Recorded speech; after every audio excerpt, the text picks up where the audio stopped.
তারিখ ৭/৯/২০১৮।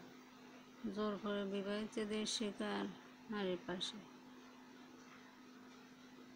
জোর করে বিবাহবিচ্ছেদের শিকার নারীর সবচেয়ে বেশি দরকার সমর্থন, তার নিজের জন্য, সন্তানের জন্য।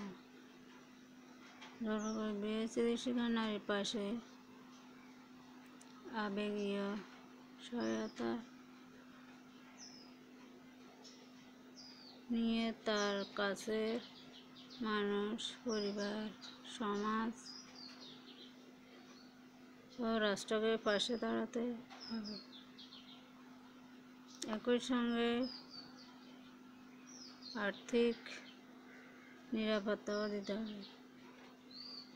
জোর করে বিবাহবিচ্ছেদের শিকার নারী যাতে মানসিকভাবে ভালো থাকেন সেটা খেয়াল রাখার দায়িত্ব আসলে সবার।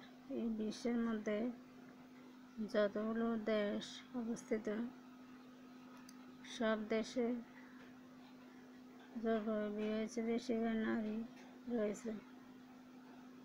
এরা একাকী তাদের সন্তানকে মানুষ করছেন।